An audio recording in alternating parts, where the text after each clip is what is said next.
Saya dikatakan presiden boneka dikendalikan oleh Pak Jokowi. Saya katakan itu tidak benar. Hal itulah pemirsa kira-kira yang disampaikan oleh Presiden Prabowo Subianto dalam sidang Kabinet Paripurna yang berlangsung Senin kemarin. Presiden Prabowo ini menegaskan bahwa dan mengakui bahwa dirinya berkonsultasi meminta saran dari Presiden ke-7 Republik Indonesia Joko Widodo yang telah memimpin Indonesia selama 10 tahun. Dan dirinya juga menegaskan bahwa hal yang sama juga dilakukan kepada presiden-presiden terdahulu seperti Presiden SBY dan juga Megawati Soekarno Putri. Lantas apa makna bantahan dari Presiden Prabowo Subianto soal sebutan Presiden boneka? Apakah Presiden Prabowo gerah selalu dikait-kaitkan dengan Joko Widodo? Dan bagaimana pula Presiden Prabowo Subianto ini menjalankan roda pemerintahan tanpa bayang-bayang dari nama Joko Widodo? Itu akan kita jadikan pembahasan utama di Apa Kabar Indonesia malam hari ini. Bersama saya Kenane. Dan saya Tiara Harahap. Pemirsa, selain itu kami juga akan memperbarui informasi berkaitan dengan kecelakaan bus antar lintas Sumatera yang terjadi di Padang Panjang, Sumatera Barat. Dan kemudian diketahui belakangan ini menelan 12 orang korban jiwa. Seluruhnya akan kami hadirkan di Apa Kabar Indonesia Malam untuk Anda.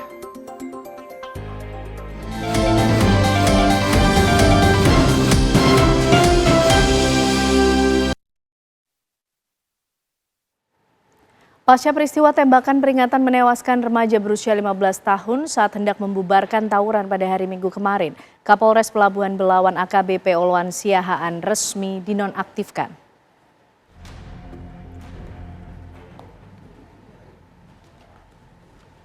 Mabes Polri resmi menonaktifkan Kapolres Belawan AKBP Oloan Siahaan selama 1 bulan ke depan. Kebijakan itu diambil pasca insiden penembakan saat operasi penanganan tawuran di Tol Belmera Belawan Minggu dini hari hingga menewaskan Muhammad Syuhada berusia 15 tahun.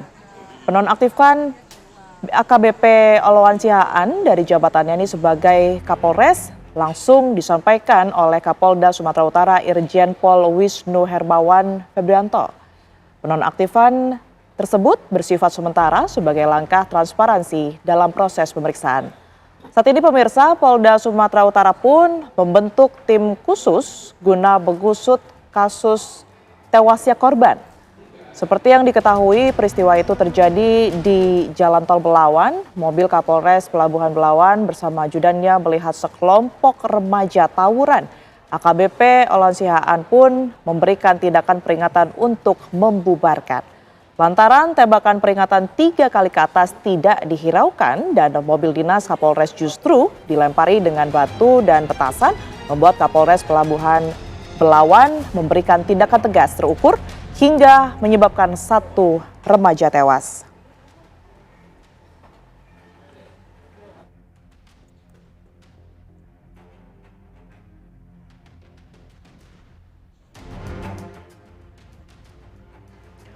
Kompolnas mengapresiasi langkah yang diambil Kapolda Sumatera Utara menonaktifkan Kapolres Pelabuhan Belawan AKBP Oloan Siahaan demi transparansi penyelidikan kasus penembakan terhadap seorang remaja. Ya, Kompolnas juga menilai positif keterbukaan Polda Sumut dalam pengungkapan kasus ini.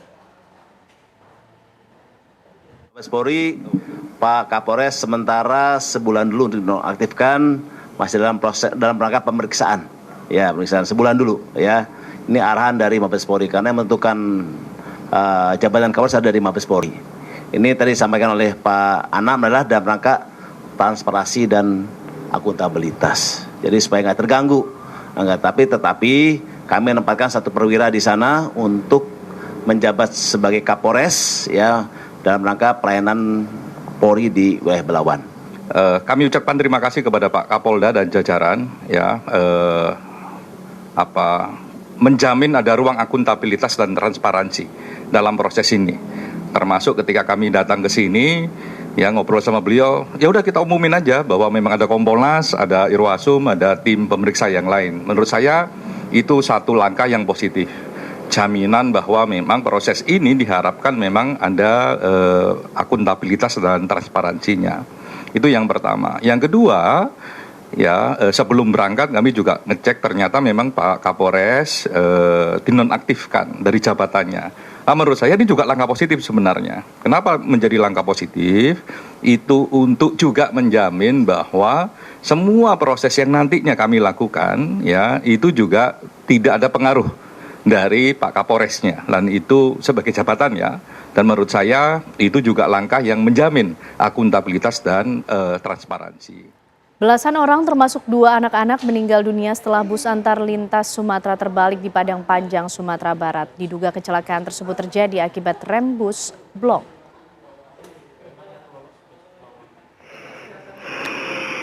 Ya, kamera pengawas merekam detik-detik bus antar lintas Sumatera atau ALS ini meluncur dan terguling di depan Puskesmas Bukit Surungan, Kota Padang Panjang, Sumatera Barat, Selasa pagi, pemirsa. Warga yang berada di sekitar lokasi kejadian pun berlarian membantu para penumpang yang terjebak di dalam bus. Tak lama petugas penyelamat dan kepolisian pun berdatangan ke lokasi kecelakaan. Petugas dan warga bahu-membahu berupaya untuk mengevakuasi para penumpang yang masih berada di dalam bus. Kapolda Sumatera Barat Irjen Pol Gatot Tri Suryanta menyatakan 12 orang termasuk 2 anak-anak meninggal dunia dalam insiden ini. Bus ALS jurusan Medan Bekasi ini diduga mengalami remblong sehingga sopir bus tidak dapat mengendalikan laju busnya. Kepolisian masih melakukan penyelidikan untuk memastikan penyebab kecelakaan.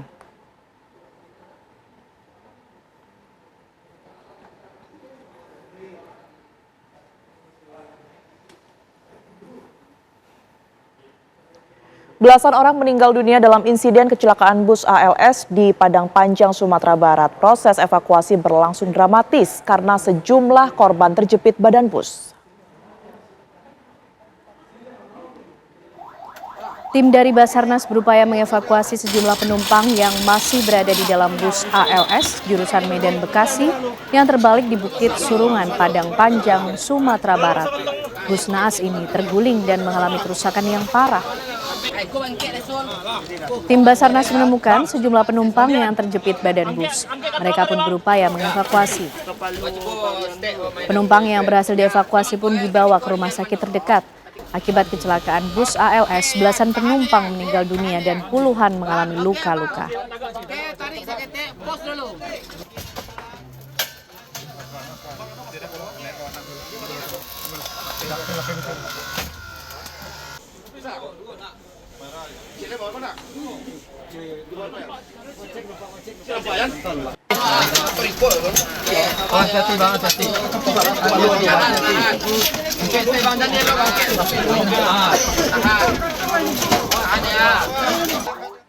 Ya, pemirsa, untuk mengetahui bagaimana perkembangan dari kecelakaan yang terjadi, kami ajak Anda bergabung dengan AKBP Kartiana Widiarso Wardoyo Putro, Kapolres Padang Panjang. Selamat malam, Pak Kapolres.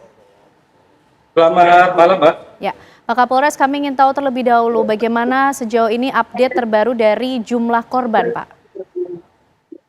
Untuk update sekarang, jumlah korban yang dapat kami sampaikan bahwa korban penumpang kurang lebih 35 orang, kemudian yang luka-luka 23 orang, 17 laki-laki, 6 perempuan. Kemudian yang meninggal dunia 12 orang, terdiri dari 7 laki-laki dan 5 perempuan, 2 diantaranya balita. Untuk pengemudi dari bus tersebut, Pak, apakah termasuk di 12 yang meninggal dunia ini atau saat ini masih bisa terselamatkan?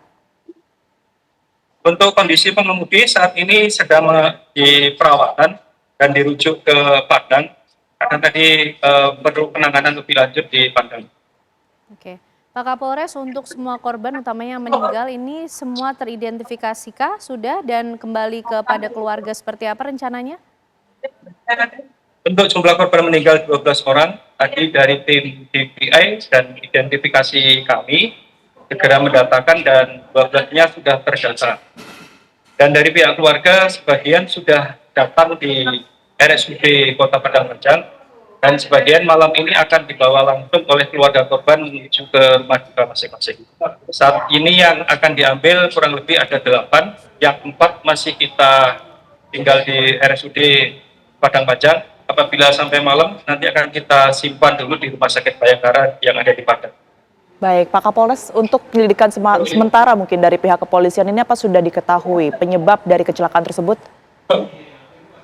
Untuk sampai saat ini dari pihak TAA Polda Sumatera Barat sedang melaksanakan olah TKP dan penyidikan, dan dari saksi-saksi yang masih ada di rumah sakit dihimpun keterangannya. Dan untuk para penyebabnya masih didalami, setelah dikumpulkan alat bukti dan lain baru nanti bisa kita ketahui penyebabnya. Oke, tapi selama beroperasi bus ini apakah kemudian ada indikasi bahwa melanggar prosedur yang seharusnya dijalankan atau seperti apa Pak Kapolres? Untuk operasional memang bus ini lintas Sumatera, dia dari Medan menuju Bekasi via Padang. Jadi memang dalam kondisi di wilayah Bukit Tinggi menuju Padang ini merupakan turunan curam. Kemudian dari pihak pengemudi tidak bisa mengendalikan kendaraannya, akhirnya terjadi kecelakaan. Seperti yang Anda katakan Pak Kapolres, di area tersebut ini memang ada turunan yang cukup curam begitu ya. Apakah memang sebelumnya ini kerap terjadi kecelakaan seperti yang saat ini terjadi pada bus ALS tersebut?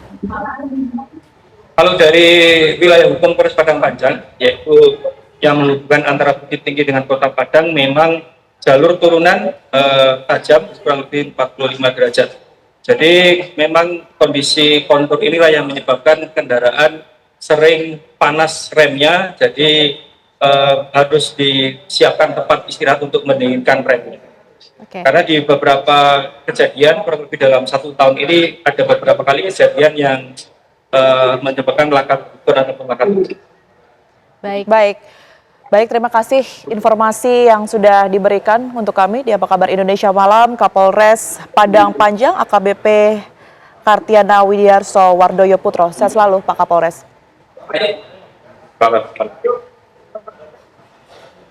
Berikutnya pemirsa, 2 warga yang menjadi korban usai kejatuhan proyektil dari truk milik TNI Angkatan Darat yang terbakar dibarengi ledakan di ruas jalan tol Gempol Pandaan Kabupaten Pasuruan, Jawa Timur. Sementara 1 personel TNI Angkatan Darat meninggal dunia dan 1 lainnya mengalami luka parah.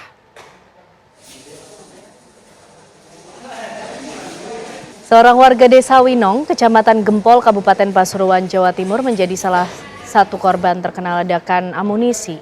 M. Faisal terkena ledakan bersama anak paling bungsu bernama Noval, kelas 1 SD. Saat itu keduanya sedang melihat truk milik anggota TNI AD yang terbakar hebat disertai ledakan di ruas tol KM 772-774 Gempol Pandaan. Namun tiba-tiba mereka kejatuhan proyektil dengan jarak sejauh 500 meter dari lokasi truk terbakar.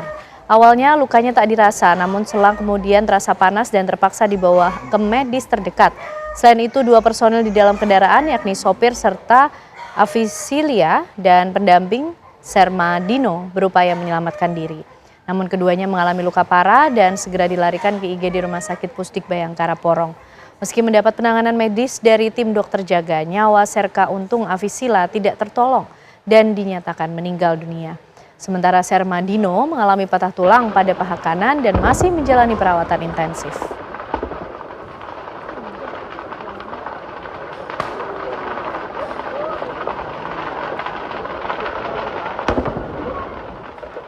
Dandim 0819 Pasuruan, Letkol ARH Nur Iskak menjelaskan insiden terbakarnya truk amunisi milik TNI Yonif Kostrat bermula saat salah satu truk yang membawa muatan amunisi dan mortir terbakar di tol Gempol Pasuruan. Ya, diduga kebakaran dipicu oleh korsleting listrik pada salah satu unit kendaraan. 4 kendaraan itu ada konvoi 1, 2, 3, 4. Kendaraan yang kedua yang berisi munisi itu kelihatan dari belakang, itu ada kelihatan api, ya, di baknya itu kelihatan api. Kemudian yang belakang itu memberitahu bahwa kendaraan di depan ada api sehingga agar berhenti. Begitu berjalan terus berhenti, tiba-tiba ada ledakan. Nah, anggota yang di belakang ini pulang dari tugas operasi di Papua, sepertinya mungkin naluri tempur yang dimiliki, mendengar ledakan itu langsung mencari perlindungan. Pemirsa, Gubernur Jawa Barat Deddy Mulyadi menegaskan bahwa penerima bantuan sosial tidak diwajibkan menjalani vasektomi. Deddy menyebut ada beberapa pilihan program KB bagi pria yang ingin menerima bansos. Setelah ramai diperbincangkan di media sosial dan bahkan dicap haram oleh MUI, Gubernur Jawa Barat Deddy Mulyadi meluruskan pemberitaan yang viral. Sebelumnya, Deddy sempat menyarankan agar penerima bansos menjalani vasektomi. Deddy Mulyadi menyebut dalam 1 tahun ada 900.000 anak lahir. Hal ini membuat Pemprov Jabar melakukan kebijakan untuk pria menjalani KB. Deddy Mulyadi juga menjelaskan pria untuk menerima bantuan sosial tidak harus menjalani vasektomi, namun ada beberapa pilihan untuk ber-KB seperti menggunakan alat kontrasepsi.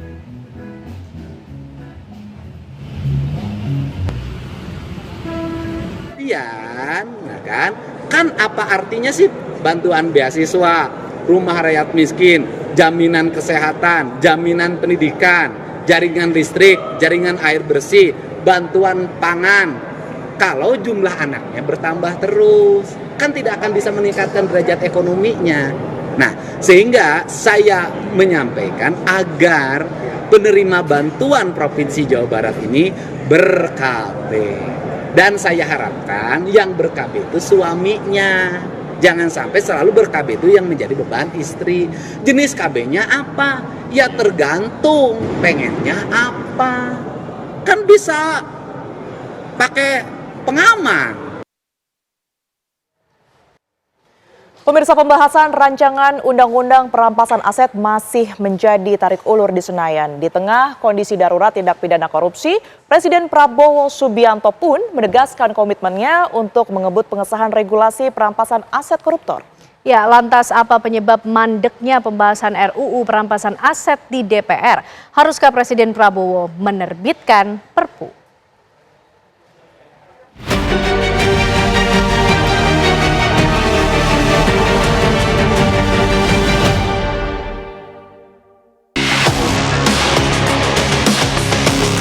Saudara-saudara, dalam rangka juga pemberantasan korupsi, saya mendukung Undang-Undang Perampasan Aset.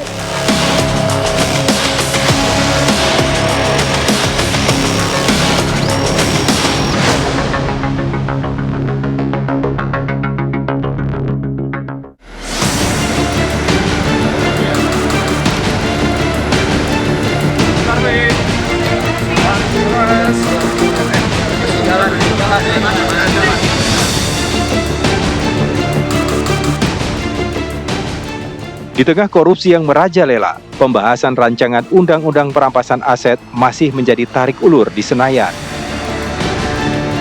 Sejak awal tahun, publik terus-menerus dibuat tercengang oleh ulah koruptor yang merugikan keuangan negara hingga triliunan rupiah.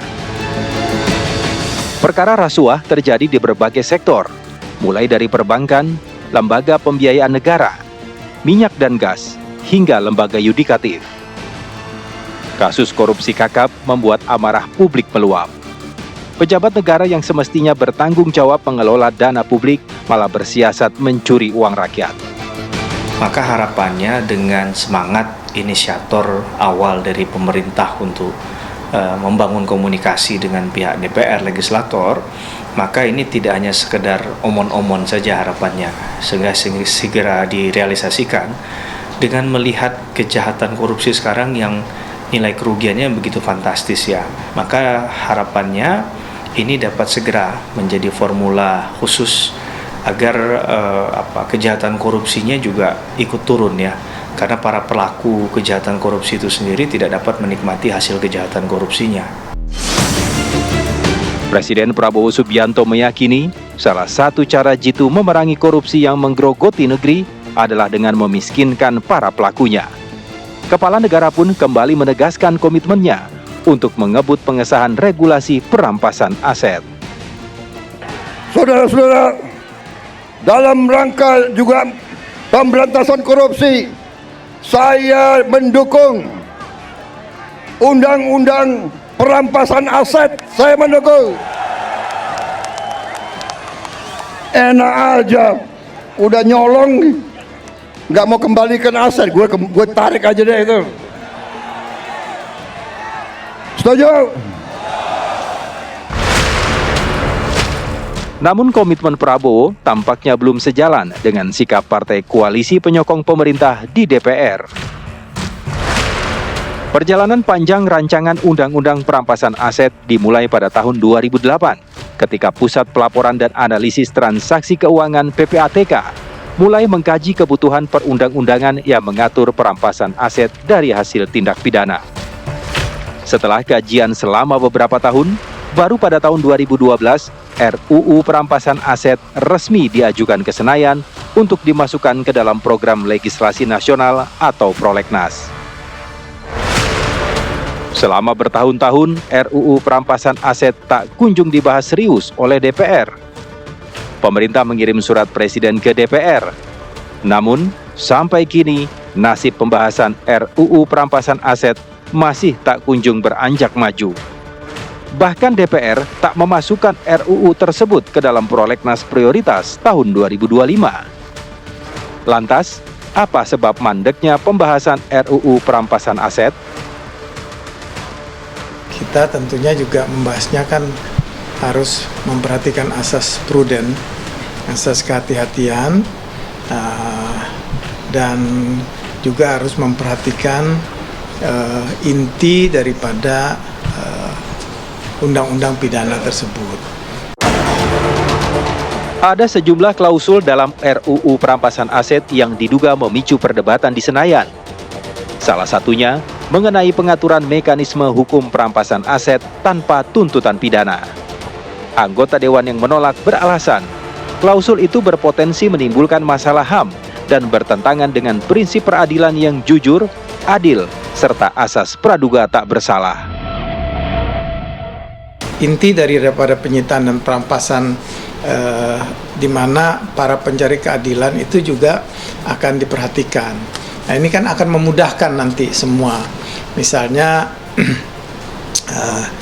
di pihak polisian, kejaksaan, dan KPK. Nanti kan akan diatur harta sitaan atau rampasan mana terkait dengan korupsi apa, kan? Yang juga nanti para pencari keadilan ini atau para tersangka atau terdakwa jangan sampai harta-harta warisannya pun nanti juga ikut dirampas atau disita. Batasan yang jelas mengenai aset. Ya, harus ada batasan jelas mengenai aset. Ini kan semua nanti akan diatur di dalam undang-undang penyitaan dan perampasan aset tersebut. Ya, KPK selalu berdiri bersama dengan rakyat dan pemerintah dalam hal upaya pemberantasan korupsi. Dan pernyataan Bapak Presiden Prabowo Subianto ini menunjukkan keseriusan pemerintah dalam rangka tersebut, dan KPK berharap untuk pembahasan RUU Perampasan Aset dapat segera dilakukan oleh saudara-saudara kita di DPR RI agar bila mana ini menjadi undang-undang dapat digunakan secara efektif dalam rangka aset recovery yang tujuan akhirnya adalah untuk kesejahteraan masyarakat Indonesia. Terlepas dari pro dan kontra, regulasi yang ada saat ini nyatanya terbukti belum memberikan efek jera bagi para pelaku tindak pidana korupsi. Wacana pembentukan peraturan pemerintah pengganti undang-undang alias Perpu pun mengemuka. Alasannya tak lain karena kondisi negeri yang darurat korupsi. Tapi kalau tidak ada desakan gitu ya, pengawalan dari masyarakat, saya tidak yakin juga wacana Undang-Undang Perampasan Aset ini akan terrealisasi, karena nanti berganti hari, berganti bulan, berganti tahun, berganti juga problematika hukum lain yang mungkin akan mengemuka, dan akhirnya wacana RUU Perampasan Aset ini kembali menjadi wacana di awal. Kalau tidak, ya langkah yang saya rasa tidak melanggar hukum, misalnya dengan mengeluarkan peraturan pemerintah pengganti undang-undang agar tidak terjadi kekosongan hukum dan demi kebaikan kemaslahatan bersama bangsa dan negara. Kehadiran rancangan Undang-Undang Perampasan Aset sebenarnya bisa menjadi sumber pemasukan baru bagi negara. Bila disita, aset koruptor bernilai triliunan rupiah tentunya lebih berguna untuk membiayai program kerakyatan ketimbang memupuk kejayaan keluarganya. Namun, keinginan Presiden Prabowo agar RUU perampasan aset segera tuntas tak cukup hanya dalam kata. Sebab, tak sulit memuluskan langkah RUU perampasan aset menyusul 80% suara Senayan dalam genggaman Prabowo.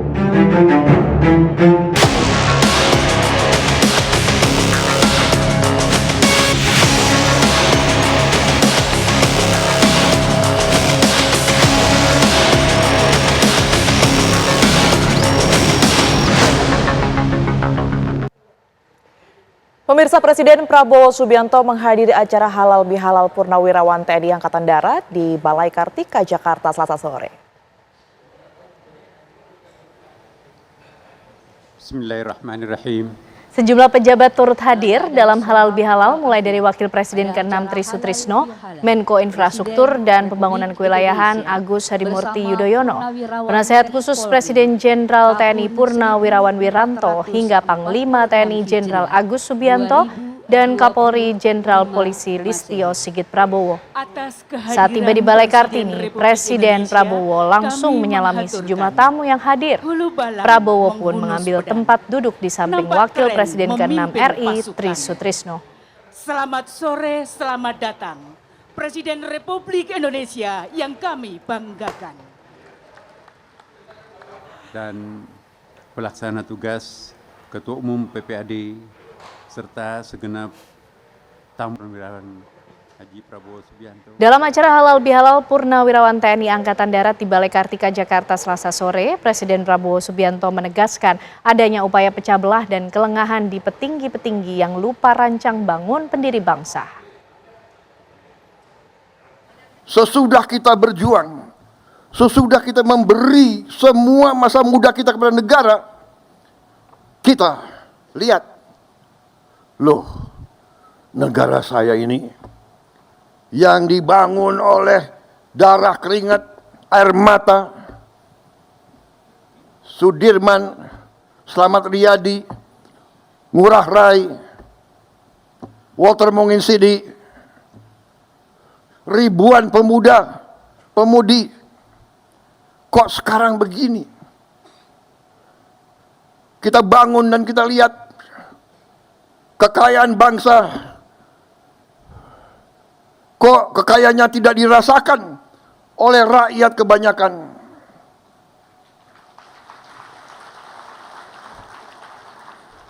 Kok senior-senior saya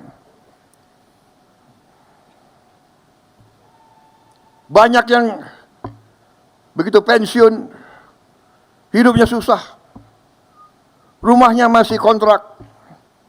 Panglima-panglima saya, jenderal-jenderal saya, komandan-komandan saya lihat there is something wrong. Kita lihat, kita mau take off, dihajar. Tiap kali kita mau maju, dihajar. Kerusuhan,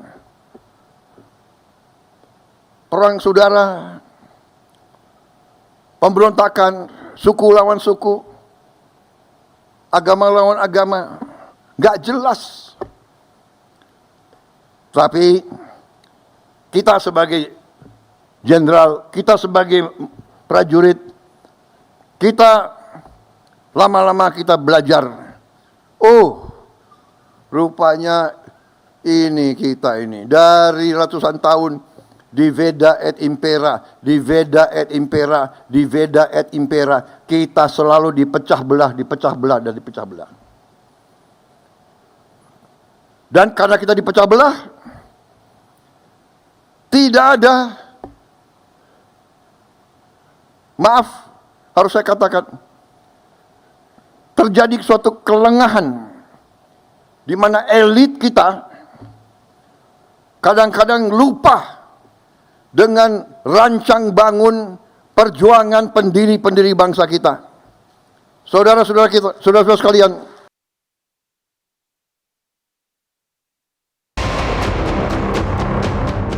Saya dibilang apa itu presiden boneka, saya dikendalikan oleh Pak Jokowi. Seolah Pak Jokowi tiap malam telepon saya. Saya katakan itu tidak benar. Bahwa kita konsultasi, ya itu seorang pemimpin yang bijak. Ya konsultasi, minta pendapat, minta saran. Beliau 10 tahun berkuasa. Saya menghadap beliau nggak ada masalah. Saya menghadap Pak SBY tidak ada masalah. Saya menghadap Ibu Mega tidak ada masalah.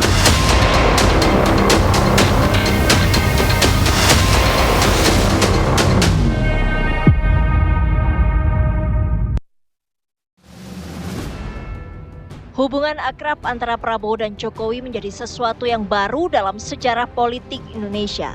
Namun komunikasi yang baik antara keduanya tidak bisa langsung diartikan bahwa Jokowi memiliki pengaruh besar dalam kepemimpinan Prabowo. Dalam sidang kabinet, Presiden Prabowo menjelaskan dirinya dekat dengan semua mantan Presiden RI, tidak hanya Jokowi, tetapi juga Presiden ke-6 Susilo Bambang Yudhoyono SBY dan Presiden ke-5 Megawati Soekarno Putri. Prabowo mengakui bahwa dirinya kerap berkonsultasi dengan Jokowi. Menurutnya, hal itu adalah bentuk kebijakan seorang pemimpin yang ingin belajar dari pengalaman pendahulunya. Presiden Prabowo pun telah membantah bahwa dirinya bukanlah sosok yang dikendalikan oleh Presiden ke-7 Joko Widodo. Saya dibilang apa itu presiden boneka, saya dikendalikan oleh Pak Jokowi. Iya kan? Seolah Pak Jokowi tiap malam telepon saya. Saya katakan itu tidak benar. Bahwa kita konsultasi, ya itu seorang pemimpin yang bijak. Ya kan, konsultasi, minta pendapat, minta saran. Beliau 10 tahun berkuasa. Saya menghadap beliau nggak ada masalah. Saya menghadap Pak SBY tidak ada masalah. Saya menghadap Ibu Mega tidak ada masalah. Kalau bisa menghadap Gus Dur nggak bisa.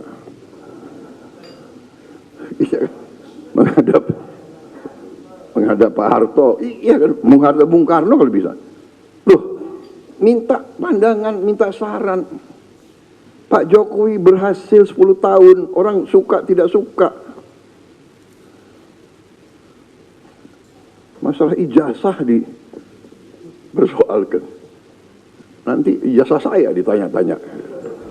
Iya kan?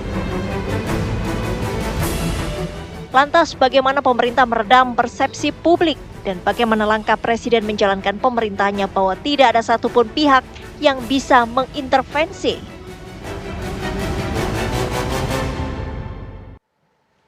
Saya dikatakan Presiden boneka karena dikendalikan oleh Presiden Jokowi. Saya katakan itu tidak benar. Itulah pemirsa kira-kira potongan apa yang dijelaskan oleh Presiden Prabowo Subianto pada saat memberikan pidato di sidang Kabinet Paripurna pada Senin lalu. Lalu kira-kira apa makna di balik penyampaian dari Presiden Prabowo Subianto tersebut? Apakah ini wujud dirinya cukup gerah? Selalu dikait-kaitkan dengan Presiden Joko Widodo, padahal dirinya menegaskan diri bahwa konsultasi itu dilakukan tidak hanya ke Presiden ke-7 Republik Indonesia Joko Widodo, tapi juga Presiden ke-6 dan juga ke-5. Malam ini kita akan membahasnya bersama dengan sejumlah narasumber yang sudah hadir bersama kami di Apa Kabar Indonesia Malam. Tentunya ada Mas Hariko Wibowo Satria, tenaga ahli utama dari Kantor Komunikasi Kepresidenan. Mas Hariko, apa kabar? Baik, Mbak. Sehat ya Mas Hariko ya? Terima kasih sudah hadir dan juga bergabung bersama kita pemirsa dari Jokowi Mania, ada Mas Andi Aswan. Mas Andi, apa kabar? Sehat? Sehat, alhamdulillah. Sehat Malam, ya? Ken. Terima Sehat, kasih sudah hadir. Dan juga ada hadir bersama kita Prof. Lili Romli, pengamat politik dari Universitas Nasional. Prof. Lili, apa kabar? Sehat ya, Prof? Alhamdulillah, baik. Baik, terima kasih. Mas Hariko, kenapa kemudian Presiden Prabowo Subianto harus menyampaikan hal ini di tengah sidang Kabinet Paripurna? Konteksnya apa? Maksudnya apa, Mas Hariko? Baik, terima kasih Mbak Ken. Selamat Hari Buruh dulu ya untuk teman-teman buruh. Selamat Hari Pendidikan Nasional untuk yang kita hormati Ibu dan Bapak para guru. Jadi sudah sama-sama kita ketahui Presiden kita Bapak Prabowo Subianto bukan boneka dari siapapun. Jadi prinsip perjuangan dari Presiden Prabowo adalah menghormati seluruh presiden sebelumnya, kemudian melanjutkan hal-hal yang baik dari Presiden Soekarno hingga Presiden Jokowi. Jadi kalau mantan lurah itu kan banyak, mantan kepala daerah banyak. Tapi kalau mantan presiden yang hidup hari ini dari 285 juta penduduk Indonesia hanya 3 orang.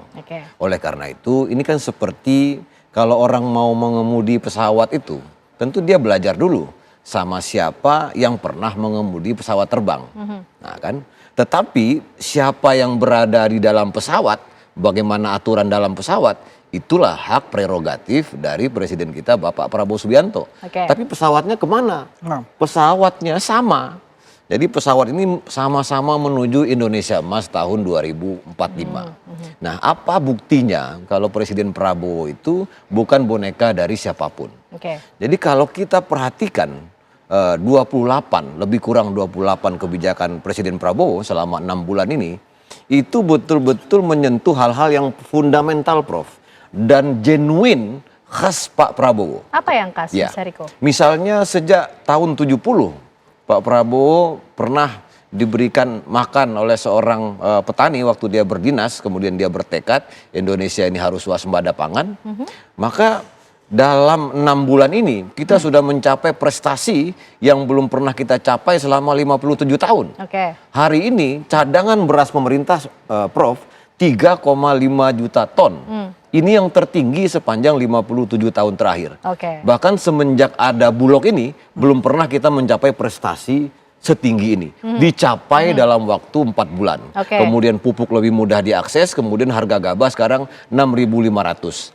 Kemudian yang genuine juga, ya, artinya Pak Prabowo tidak bisa diintervensi kalau sudah menyangkut dengan keberpihakannya terhadap masyarakat, janji kampanye dan lain-lain. Misalnya, makan bergizi gratis ya, itu kita mulai bulan Januari loh, 6 Januari 2025, biasanya program pemerintah itu di bulan Maret atau April, sekarang sudah mencapai 3 juta penerima manfaat, dan ini program ini sudah membantu ya, lebih kurang 7 juta para orang tua, dan sudah menambah tenaga kerja baru sekitar 57.000. Berarti Presiden Prabowo menegaskan bahwa dirinya memimpin Indonesia punya inovasi dan kebijakan baru yang sudah berbeda mempersiapkan, dari presiden sudah mempersiapkan apa-apa saja yang akan dilakukan, termasuk dengan cek kesehatan gratis, sekarang sudah 3 juta orang juga penerima manfaatnya.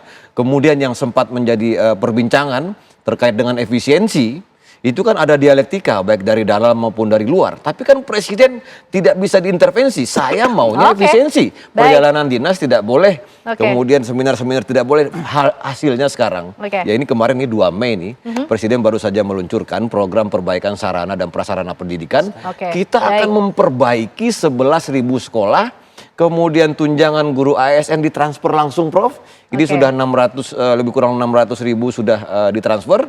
Kemudian guru-guru yang akan S1 maupun D4 itu akan diberikan bantuan sebesar 3 juta rupiah. Itu bukti bahwa Presiden Prabowo Subianto bukan presiden kepala boneka. daerah, banyak hal-hal yang memang menjadi ciri utama Presiden Prabowo dan yang semua kita tahu adalah perhatian beliau terhadap pendidikan dan pembangunan sumber daya manusia. Jadi Presiden sudah melihat 20 tahun lagi, 2045, semua anak-anak Indonesia badannya harus sehat, otaknya harus cerdas, dan yang paling penting yang disampaikan oleh Presiden adalah semua anak-anak ini harus mampu bersaing dengan semua anak-anak dari bangsa manapun. Kita tangkap poinnya, Mas Andi. Tapi dalam pidatonya Presiden Prabowo Subianto seakan-akan merasa selalu dikait-kaitkan dengan Pak Jokowi, Mas Andi. Kalau saya sih tidak merasa seperti itu. Jadi itu kan gambaran orang-orang yang memang ya pembenci-pembencinya Jokowi dan pemerintah sekarang lah. Ya, itu yang kan tidak hal yang suka nyata dengan kemesraan Pak Prabowo dengan Pak tidak suka Jokowi. dengan kemesraan itu. Karena kan kalau kita lihat ya, zaman Pak Jokowi itu infrastruktur dibereskan semua kan. Masuklah ke Pak Prabowo, ini kesinambungan. Melanjutkan, fokus ke SDM. Bagaimana meningkatkan SDM Indonesia ini untuk bersaing dengan dunia luar, kan gitu. Untuk menyambut 2045 ya dengan program makan bergizi gratis itu. Meningkatkan untuk daya pikir masyarakat Indonesia, pemuda-pemuda Indonesia IQ-nya jadi naik. Yang sekarang 78, ya insya Allah bisa naik lah. Ya levelnya bisa sampai 100 gitu loh. Masa kita malu dong sama Kamboja 90-an. Lucu buat kita hanya 78. Nah itu tidak ada kata-kata yang mengatakan bahwasanya ini adalah boneka, enggak. Kalau itu terus-menerus dikatakan oleh mereka yang di seberang sana, ya memang harus kita counter. Karena apa? Itu bisa jadi kenyataan. Kan ini zamannya post-truth. Ya kan semuanya apa yang ibaratnya yang kebohongan itu terus diteriakan jadi kebenaran akhirnya di masyarakat. Ini zamannya medsos, ini kan zamannya opini terbuka gitu, penggiringan opini. Jadi udah nggak, katakanlah kayak justified truth, ya, sama subject truth yang sekarang. Tapi menurut sepengetahuan Mas Andi, bagaimana sih komunikasi yang terjalin antara Presiden Prabowo dan juga Pak Jokowi? Kalau kata Presiden Prabowo, tidak setiap malam juga Pak Jokowi telepon saya. Iya dong, Pak Jokowi kan mengerti posisi beliau itu adalah rakyat biasa. Kalau beliau diminta untuk Pak Prabowo menelpon beliau meminta advice, ya sebagai rakyat biasa mantan presiden juga tapi memberikan kapasitasnya advice. Sebagai mantan presiden, karena disampaikan oleh Pak Prabowo sudah 10 tahun memimpin. Sebagai mantan presiden, beliau datang untuk meminta, kan bukan hanya dengan Pak Jokowi. Beliau juga dengan Pak SBY, beliau juga dengan Ibu Mega. Beliau percaya, karena saya lihat ya, beliau ini negarawan yang senang belajar, senang membaca. Ketika orang senang belajar dan senang membaca, selalu ada hal-hal baru dalam pikirannya. Dan hal-hal baru itu adalah untuk kemajuan bangsa Indonesia ke depan. Dia butuh advice untuk itu. Baik. Jadi sifatnya advice, minta konsultasi, arahan, pandangan gitu ya. Tidak, bukan katakan arahan harus begini, tidak. Advice. Saran berarti ya, Mas Andi ya. Prof Lili, ini gimana? Sepertinya di highlight adalah nama Joko Widodo. Itu memang mengindikasikan kedekatannya paling dekat dengan Presiden ke-7 atau sesuai urutan saja? 7, 6, 5 begitu, Prof Lili seperti apa? Iya, saya kira kalau kedekatan antara Prabowo dan Pak Jokowi memang tidak bisa dihindari. Dan itu juga tidak bisa ditolak. Kan memang ada hubungan khusus. Hubungannya apa, Prof? Kan Pak Prabowo sendiri mengucapkan terima kasih atas dukungan sehingga beliau terpilih. Bahwa kemudian memang apakah beliau, Pak Prabowo itu presiden boneka atau bawahan Pak Jokowi, saya yang termasuk ya tidak setuju. Karena memang berbeda sekali gitu antara kebijakan-kebijakan Pak Prabowo dan Pak Jokowi. Bahkan ada yang diamputasi juga. Ya contoh terakhir lah gitu, mungkin Mbak Ken juga kan, Letjen Kunto, itu kan tiba-tiba dari mutasi kemudian dikembalikan lagi. Kan menunjukkan bahwa memang dia bukan boneka, bisa juga menolak meskipun ada tuduhan-tuduhan. Tetapi kan persepsi publik memang liar. Ya, suka-suka.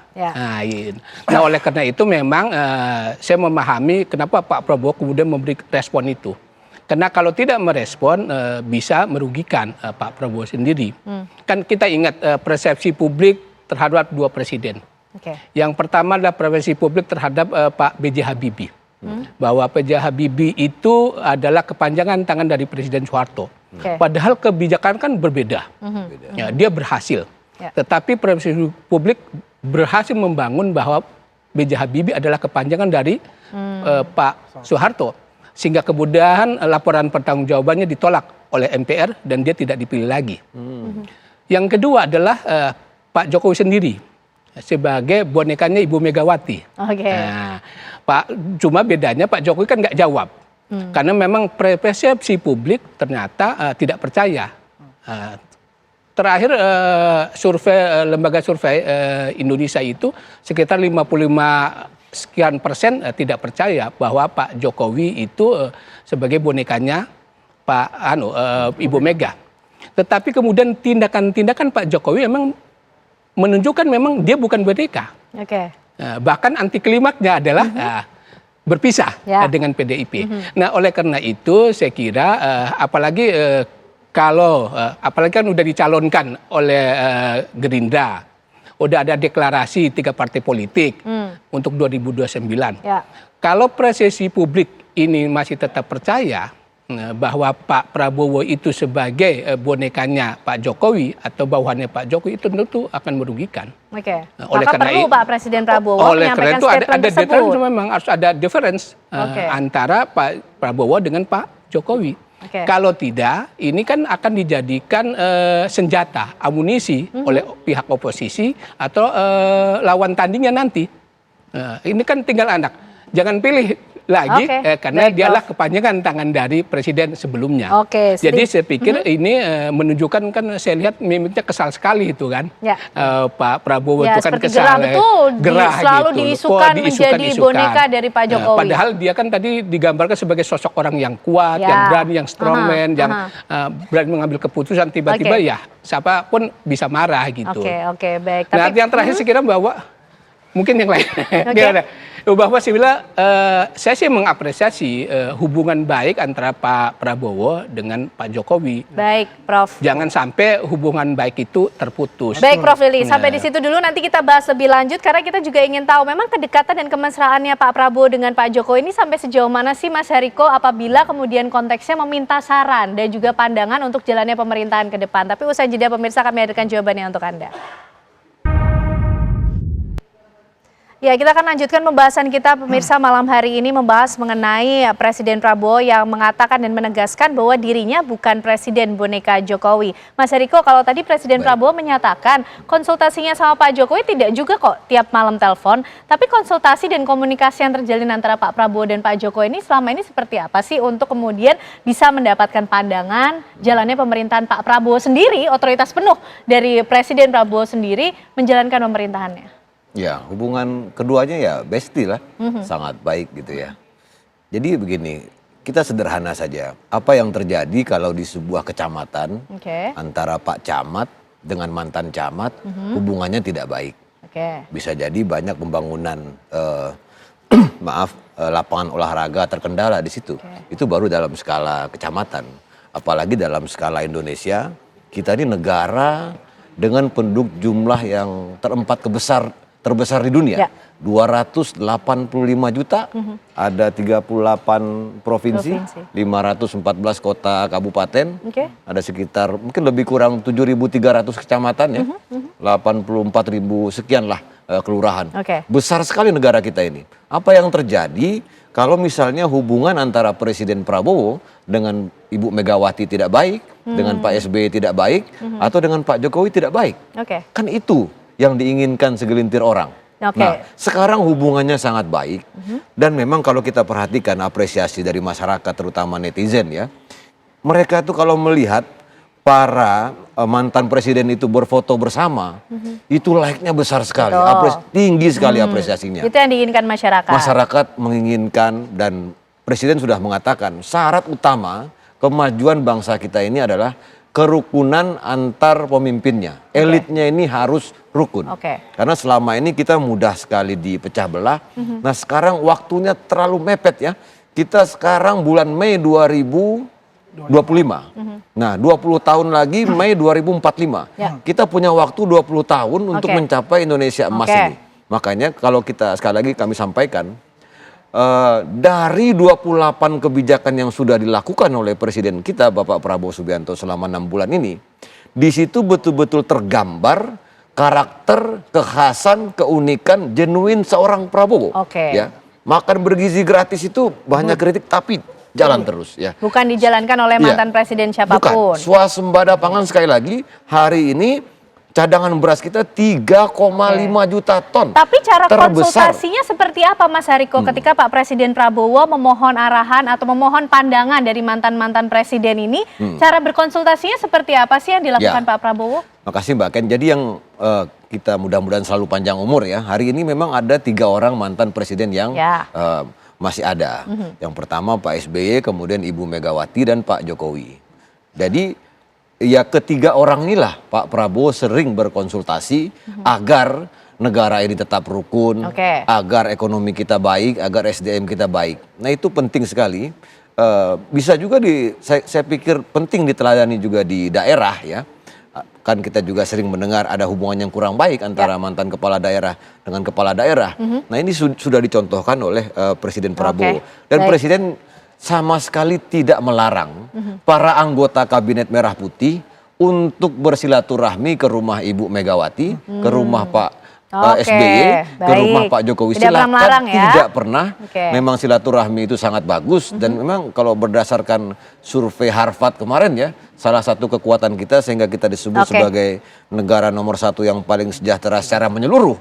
Kita punya ikatan emosional yang sangat baik. Ini modal yang sangat besar Oke. dan akan terus diteladani. Baik, Mas Sekali Hariko. saja terjadi perpecahan ini, misalnya antara mantan presiden dengan wakil presiden, contohnya begini. Ini Oke. kita ada, saya mau sampaikan sedikit ya. Singkat saja Mas Hariko. Ada satu prestasi kita ini, prestasi masyarakat. Prestasi seluruh masyarakat Indonesia adalah yang pertama, Pilpres berjalan dengan baik. Ini Oke. prestasi seluruh masyarakat. Prestasi yang kedua adalah transisi kekuasaan ini berjalan dengan baik. Oke. Yang ketiga Baik. nih, yang mau kita capai bareng-bareng. Kita mau 2045 bangsa kita jadi negara maju. Oke. Ini dua ini sudah kita capai.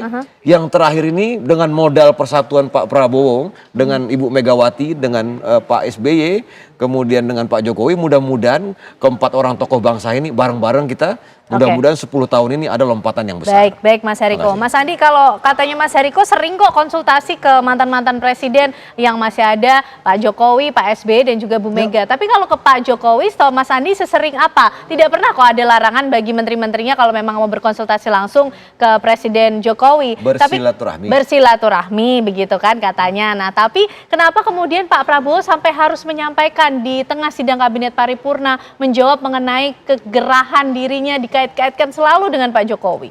Ya, saya mungkin akan nambahkan tadi. Saya setuju banget. Kan saya sering bicara di TV itu mengatakan Presiden Round Table Club.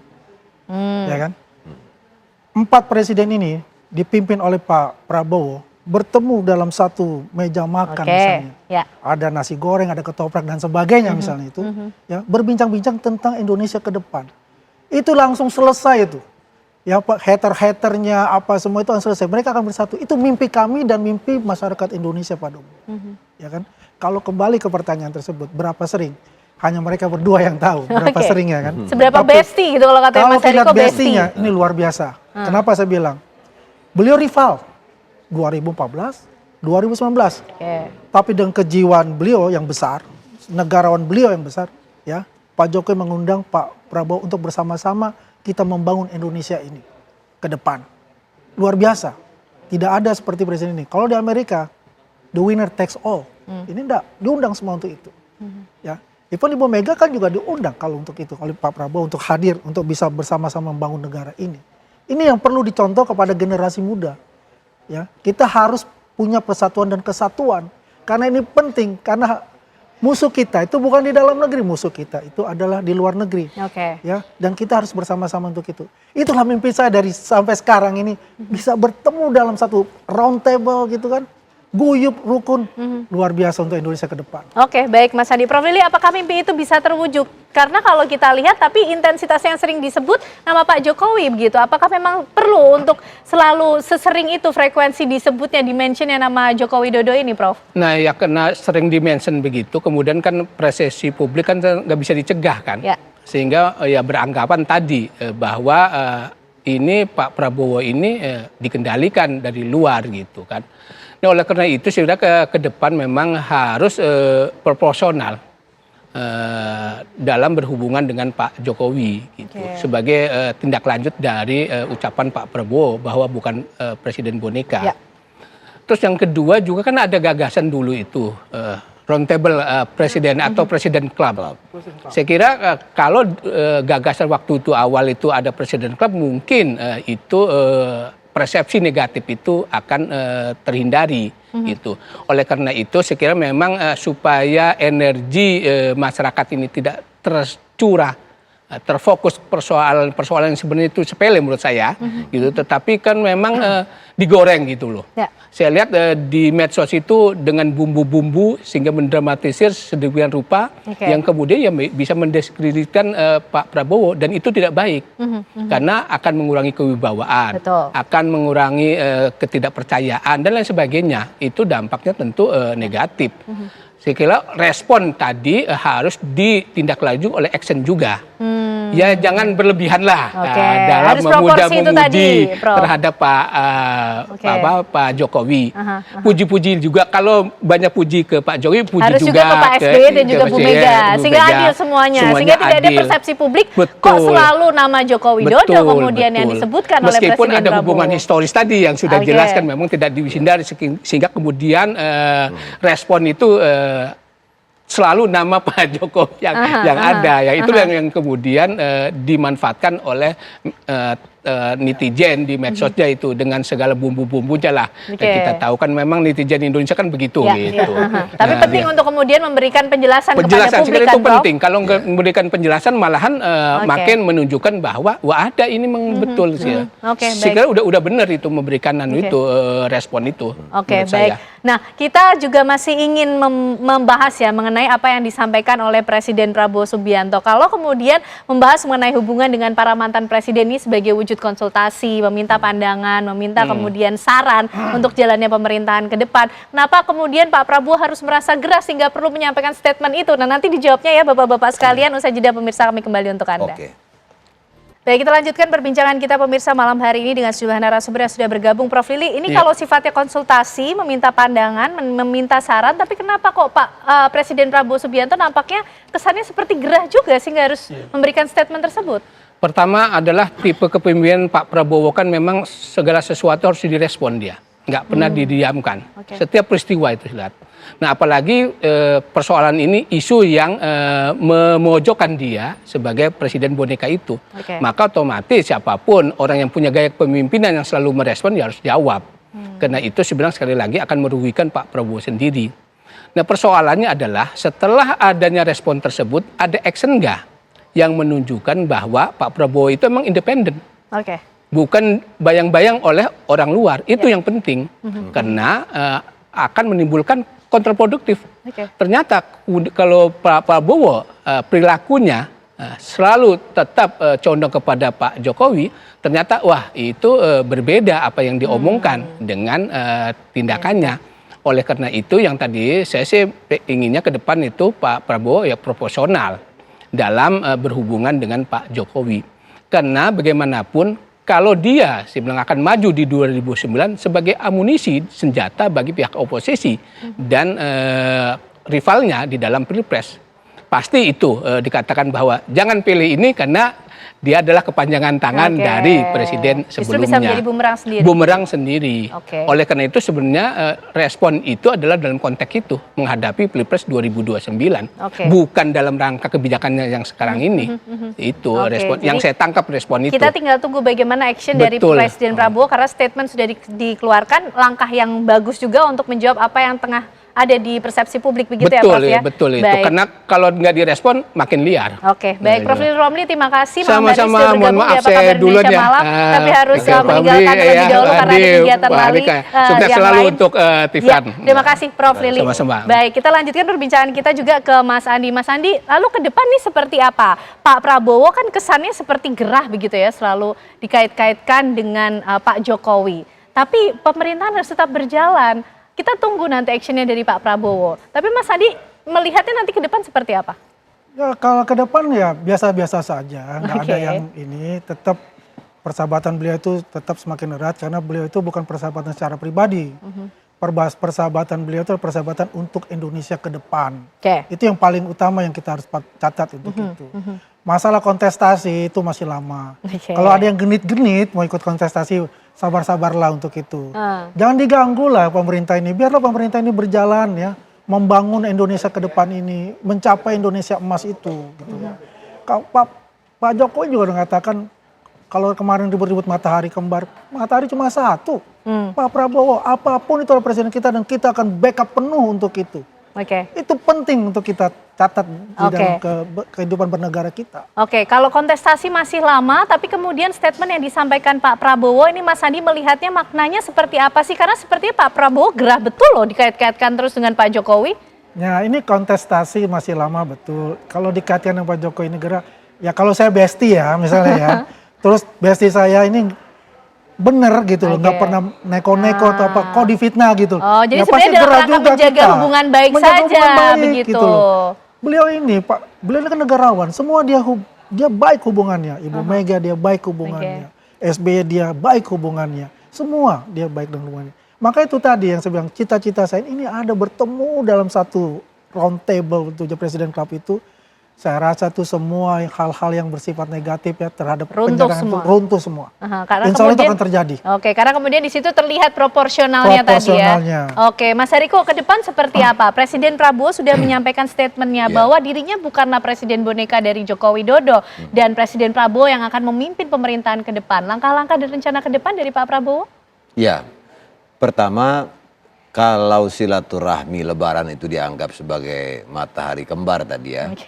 Nanti orang nggak mau lagi silaturahmi Lebaran. Ya kan? Atau kalau berkonsultasi itu dianggap sebagai boneka, nanti orang nggak mau lagi berkonsultasi. Jadi itu hal biasa, kepala daerah berkonsultasi kepada mantan kepala daerah. Itu hal yang biasa, konsultasi itu. Jadi kita melihat kebijakannya saja. Sekali lagi, apa ya kebijakan-kebijakan dari Presiden Prabowo, 28 lebih kurang kebijakan beliau selama 6 bulan ini, itu betul-betul tanpa intervensi dari pihak manapun. Contoh yang paling mudah lah, PPN lah. Mbak Ken kan nggak ngerasain kenaikan PPN kan? Nggak kan? Karena memang Presiden maunya PPN itu betul-betul untuk barang dan jasa yang mewah. Presiden mengatakan saya tidak mau membebani masyarakat. Nah kemudian tadi kami sampaikan makan bergizi gratis, cek kesehatan gratis, UMP sekarang sudah 6,5%. Kemudian penghapusan kredit macet UMKM.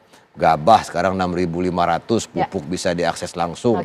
Kemudian waktu Natal dan Idul Fitri diskon tarif tol dan ini segala macam. Intinya salah satu kekhasan dari Presiden Prabowo ini adalah dia itu pengen secepat-cepatnya begitu hari pertama menjadi presiden, apa yang sudah dia cita-citakan selama ini langsung dia kejar ke Merauke. Jadi artinya konsultasi ke para mantan presiden ini arahnya untuk menyempurnakan kebijakan atau seperti apa Mas Hariko? Bukan sebagai presiden boneka. Itu konsultasi itu dalam banyak hal lah. Saya pikir itu presiden yang lebih tahu. Tetapi konsultasi itu di belahan dunia manapun, di seluruh dunia manapun, itu sesuatu hal yang biasa, bahkan perlu dilakukan oleh orang yang akan menjabat, baru menjabat kepada orang yang pernah menjabat. Itu hal yang biasa. Jangan sampai karena ada hal-hal seperti itu orang menjadi malas untuk berkonsultasi. Sebetulnya bukan hanya tentang Pak Prabowo, tetapi kepada siapapun gitu loh. Misalnya mantan menteri berkonsultasi kepada mantan menteri itu juga tidak apa-apa atau melakukan riset dan lain sebagainya. Nah yang terakhir adalah selama 6 bulan ini sekali lagi kami berterima kasih ya kepada seluruh masyarakat. Teruskan kritik-kritiknya, saran-sarannya. Karena memang dari kritik-kritik itulah pemerintahan Presiden Prabowo bisa membangun perbaikan-perbaikan. Sekali lagi kritik dari masyarakat itu tanda kepedulian. Kemudian juga cermin kecintaan masyarakat. Makasih juga TV One, Mbak Ken sama Bang Andi. Makasih banyak. Terima kasih juga Mas Hariko, Mas Andi, malam hari tentunya kita sudah mendapatkan jawaban lah ya, mencari makna di balik apa yang disampaikan oleh Presiden Prabowo Subianto yang ternyata punya kekasan kok, sudah punya kebijakan sendiri berbeda dengan presiden-presiden yang sebelumnya. Kita nantikan nanti bagaimana kemudian Presiden Prabowo Subianto membawa Indonesia lebih baik ke depannya untuk menuju Indonesia Emas di 2045. Terima kasih sekali lagi Mas Hariko, terima kasih Mas Andi malam hari ini sudah bergabung bersama kami di Apa Kabar Indonesia Malam. Dan pemirsa tentunya kami masih akan menghadirkan sejumlah informasi lain untuk Anda, di mana aplikasi perusahaan teknologi membuat heboh di tanah air. Warga mengaku mendapatkan uang ratusan ribu hanya dengan sekali memindai iris matanya atau retina matanya. Kami hadirkan informasi selengkapnya untuk Anda usai jeda. Anda kembali di Apa Kabar Indonesia Malam pemirsa. Insiden berdarah terjadi di halaman rumah sakit daerah Ketapang, Kabupaten Sampang, Madura, Jawa Timur. Seorang pria melakukan aksi pembacokan mengakibatkan satu korban tewas bersimbah darah di lokasi kejadian. Aksi pembacokan terekam kamera pengawas. Inilah detik-detik aksi pembacokan yang dilakukan pria kepada korban di halaman parkir Rumah Sakit Daerah atau RSD wilayah Ketapang, Kabupaten Sampang, Madura, Jawa Timur, terekam CCTV. Sejumlah warga yang tengah berkumpul di pintu masuk RSUD Kabupaten Sampang dikejutkan dengan tindakan seorang pria. Tiba-tiba mengeluarkan sebilah celurit dan membacok ke badan korban. Korban mengalami luka serius, langsung ambruk di depan halaman rumah sakit daerah Ketapang, Sampang.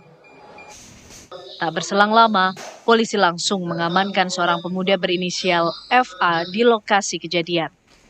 Pelaku kemudian langsung dibawa ke Mapolsek setempat. sebelum akhirnya dibawa ke Mapolres Sampang guna dimintai keterangan lebih mendalam.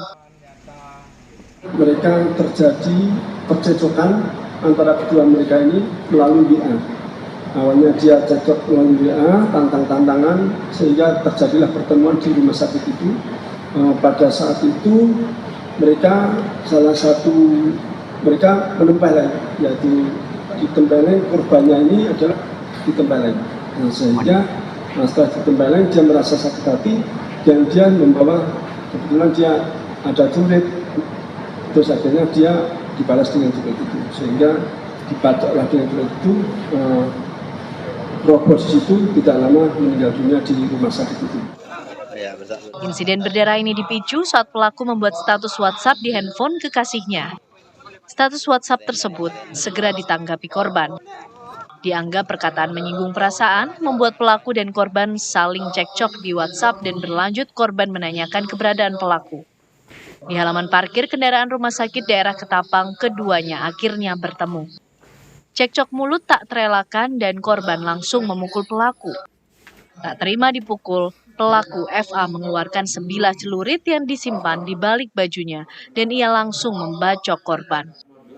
Saat ini pelaku bersama barang bukti sebilah celurit dan sebuah handphone dibawa petugas guna diamankan ke Mapolres Sampang, Madura, Jawa Timur. Dari Sampang, Madura, Dimas Farik, TV One mengabarkan. Kita akan langsung perbarui informasi pemirsa berkaitan dengan pembacokan yang terjadi di Sampang, Madura, Jawa Timur bersama dengan AKBP Hartono, Kapolres Sampang. Selamat malam Pak Kapolres. Selamat malam Mbak Tiara. Baik, Pak Kapolres, terima kasih sudah bergabung. Kami ingin tahu sebenarnya apa yang kemudian ini memantik emosi dari pelaku sehingga pembacokan maupun juga kejadian berdarah tersebut ini terjadi, Pak Kapolres. Terima kasih Mbak Tiara. Jadi pada awal mulanya 5 hari yang lalu mereka kedua pelaku dan korban ini terjadi komunikasi melalui WhatsApp atau WA yang mana mereka saling komunikasi untuk ditanggapi sehingga mereka saling tanggapan di WA WhatsApp ini saling mengejek sehingga tidak lama kemudian kemarin terjadi hari Senin tanggal 5 sekitar pukul 17.30 mereka saling bertemu. Mereka bertemu di rumah sakit, istilahnya saling menantang sehingga si pelaku ini awalnya memang ditempeleng oleh si korban.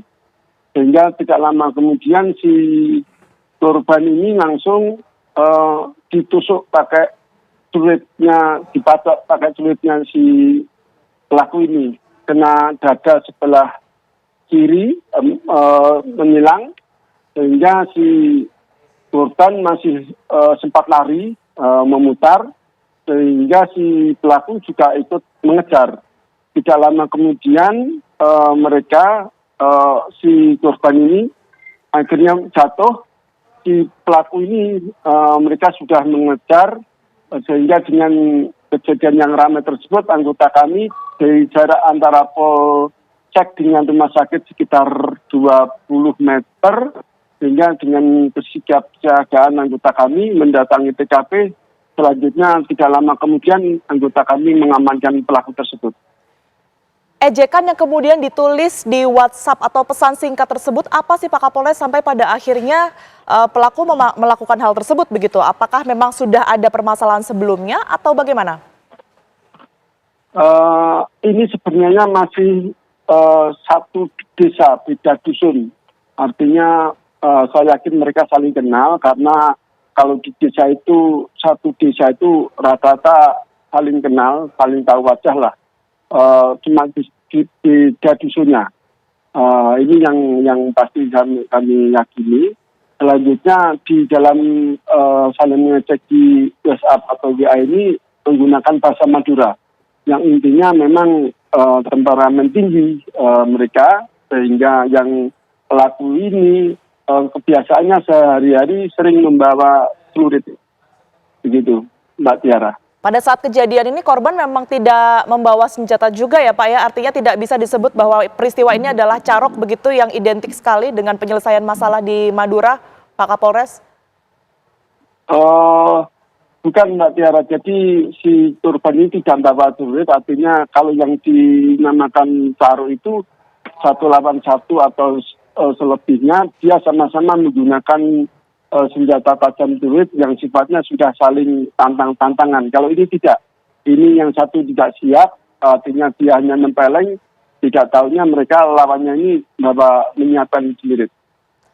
Dari hanya hasil kegiatan membadrik gitu Mbak Tiara. Baik, dari hasil penyelidikan sementara pihak kepolisian Pak Kapolres, ini 1 lawan 1 kah atau memang ada pihak lain yang kemudian ini juga diduga terlibat dalam aksi pembacokan? Ini murni mereka 1 lawan 1, walaupun mereka ada temannya yang lain. Pada saat mendatangi di TKP saling ketemu ini, si korban sama pelaku ini ada temannya, tapi dia sebenarnya tidak terlibat. Mereka murni cekcok berdua. Baik, terakhir singkat saja Pak Kapolres, mungkin hukuman yang akan dijatuhkan kepada pelaku ini berapa lama? Jadi ancaman hukuman penjara 7 tahun yang sesuai dengan pasal 531 KHP Mbak Tiara. Baik, terima kasih atas informasi yang diberikan AKBP Hartono yang merupakan Kapolres Sampang telah bergabung bersama kami di Apa Kabar Indonesia Malam. Sehat selalu Pak Kapolres. Alhamdulillah sehat Mbak Tiara, selamat malam. Kita ke informasi berikutnya, pemirsa. Pasca viralnya aplikasi World ID yang membayar warga sejumlah uang untuk merekam retina mata, lokasi kantornya di Bekasi dan Depok kini tertutup rapat. Meski demikian, warga masih berdatangan untuk memenuhi jadwal perekaman retina.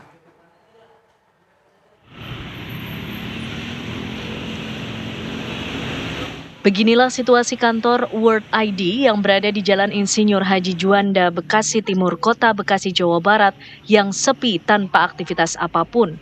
Tidak seperti beberapa hari sebelumnya yang dipadati warga hingga malam hari. Sejumlah aparat pemerintahan yang berasal dari Kecamatan Bekasi Timur dan Kelurahan Duren Jaya serta unsur kepolisian Polsek Rawalumbu tampak berada di lokasi kantor melakukan pengecekan dan pemantauan. Hal ini usai munculnya keresahan warga terkait adanya fenomena perekaman data retina yang diiming-imingi sejumlah uang sebagai imbalan. Meski kondisi ruko berlantai 2 ini sudah dalam keadaan tutup, namun sejumlah orang masih tampak silih berganti berdatangan ke ruko ini. Warga mengaku datang karena memenuhi undangan yang telah dijadwalkan untuk melakukan verifikasi data melalui scan retina mata hingga rekam wajah. Mereka tertarik menjual data retina mata lantaran bisa mendapat uang dengan mudah dalam waktu 1 kali 24 jam. Meski ada kekhawatiran data disalahgunakan, namun warga tetap penasaran mendatangi ruko yang kini telah tutup. Mau registrasi ini Kak yang buat pertama kali yang pencairan itu. Pencairan. Iya. Kalau biometriknya kapan Mas? Biometriknya ini di sini juga. Hari apa? Apanya? Dijadwalkannya kapan? Hari ini. Hari ini. Jam berapa Mas? Kenapa? Jadwalnya jam berapa? Jam 10. Jam 10. Mas dapat informasi jadwal penyerahan biometrik itu dari mana dan kapan? Dari aplikasinya juga. Dari aplikasi langsung. Jadi kayak secara aplikasi itu udah terdata gitu loh. Jadi mau hari apa, di mana gitu. Hal yang sama juga terlihat di gerai World ID yang berada di Jalan Margonda, Depok, Jawa Barat. Kantor ini telah tutup sejak hari Minggu. Salah satu warga yang pernah melakukan scan retina, David, mengungkapkan ia mencoba scan retina pada bulan puasa lalu. Ia diminta registrasi dengan mengunduh aplikasi dan dilanjutkan perekaman retina. Uang diperolehnya dalam waktu 1 kali 24 jam sebanyak Rp200.000. David pun dijanjikan menerima uang pada bulan-bulan berikutnya. Kayak itu tuh daftar aplikasi, terus kayak dapat duit gitu. Nah, aku pernah ke sana. Itu gimana pas daftar terus gimana Mas? Datang kita daftar, terus masuk dijelasin aplikasinya, terus kayak scan mata gitu. Terus itu udah kayak nunggu sehari cair. Cair itu di rekening atau cash? Kita bisa tarik ke Dana atau rekening, bisa ke OVO. Lewat aplikasi berarti. Itu abang dapat berapa waktu itu? sudah 200. 200.000 itu boleh berkali-kali berarti atau cuma sekali aja, sekali rekam terus dapat duit besok nggak boleh lagi apa gimana? Kita dapat duit sekali, cuma dalam sebulan kita dapat lagi katanya. Saat ini, pemerintah melalui Kementerian Komunikasi dan Digital telah membekukan sementara waktu World ID dan World Coin dikarenakan tidak adanya tanda daftar penyelenggara sistem elektronik. Sebelumnya, viral di media sosial, warga memperoleh bayaran 200 hingga 600 ribu rupiah usai melakukan perekaman retina tanpa mempertimbangkan keamanan data ke depannya. Dari Bekasi dan Depok, Jawa Barat, Kurnia Dwi Hapsari, Meli Kasna, TV One mengabarkan. Pemirsa, usai ditetapkan sebagai tersangka, Jonathan Frizzy tidak ditahan Satuan Narkoba Polresta Bandara Soekarno-Hatta. Pertimbangan dari pihak kepolisian adalah alasan kemanusiaan, mengingat Jonathan baru saja menjalani tindakan operasi. Meski demikian, Jonathan diharuskan wajib lapor sebanyak 2 kali dalam 1 minggu selagi masa pemulihan. Jonathan atau dikenal publik sebagai Ijong ditangkap Satuan Reserse Narkoba Polresta Bandara Soekarno-Hatta Tangerang bersama BTR, EDS, dan ER yang saat ini sudah menjalani penahanan. Keempatnya ditangkap kasus kepemilikan obat keras jenis Etomidet yang dibeli dan dibawa dari luar negeri sebanyak 50 cartridge.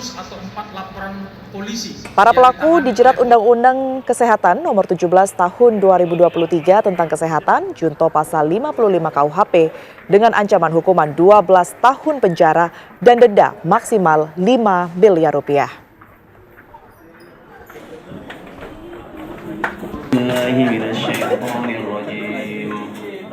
Bismillah.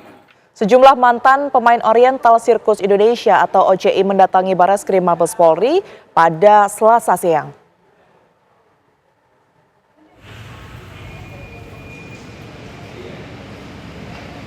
Ditemani kuasa hukumnya, para mantan pemain Oriental Circus yang mengaku mengalami eksploitasi dan penyiksaan ini tidak terima atas penghentian perkara atau SP3 yang dikeluarkan pihak kepolisian.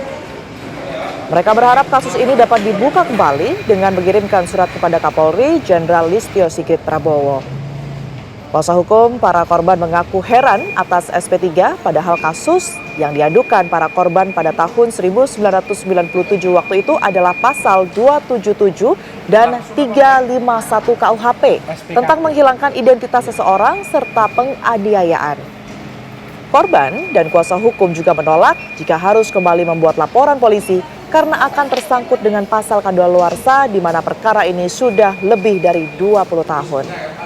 Korban dan kuasa hukum akan menempuh jalur pra-peradilan jika Mabes Polri tidak mau membuka SP3 ini. Pertama tuh ngomong banget ya, lalu kagak mau ngapain mau diliput ya.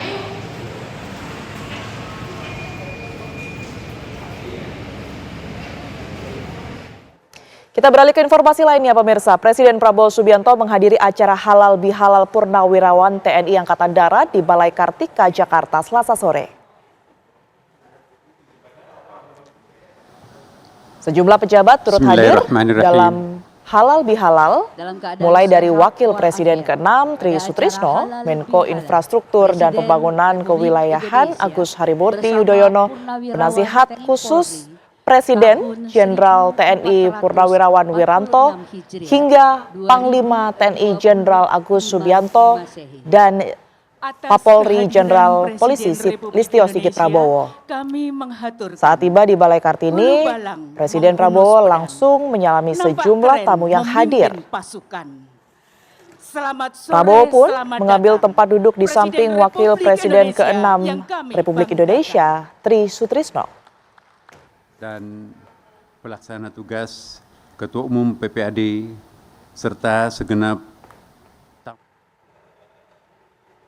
Dalam acara Halal Bihalal Purnawirawan TNI Angkatan Darat di Balai Kartika, Jakarta, Selasa sore, Presiden Prabowo Subianto ini menegaskan, pemirsa, adanya upaya pecah belah dan kelengahan di petinggi-petinggi yang lupa rajang bangun pendiri bangsa.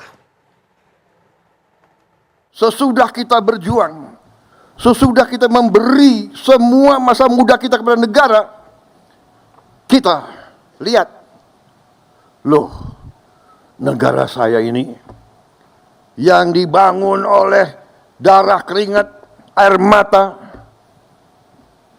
Sudirman, Slamet Riyadi, Ngurah Rai, Walter Monginsidi, ribuan pemuda, pemudi, kok sekarang begini? Kita bangun dan kita lihat kekayaan bangsa, kok kekayaannya tidak dirasakan oleh rakyat kebanyakan.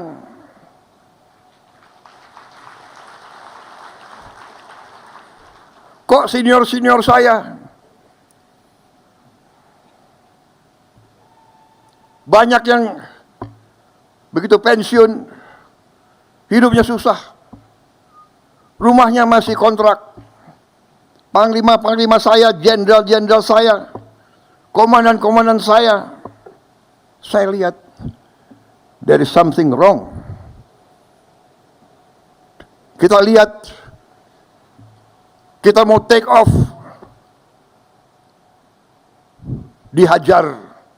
Tiap kali kita mau maju, dihajar. Kerusuhan, perang saudara, pemberontakan, suku lawan suku, agama lawan agama, nggak jelas. Tapi kita sebagai jenderal, kita sebagai prajurit, kita lama-lama kita belajar.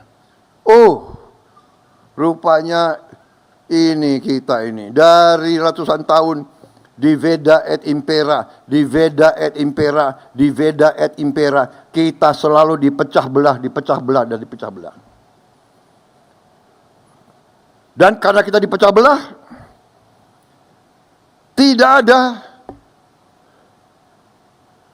maaf, harus saya katakan, terjadi suatu kelengahan di mana elit kita kadang-kadang lupa dengan rancang bangun perjuangan pendiri-pendiri bangsa kita. Saudara-saudara kita, saudara-saudara sekalian. Ya, informasi tadi sekaligus menutup Apa Kabar Indonesia malam hari ini, pemirsa. Saya Tiara Harahap.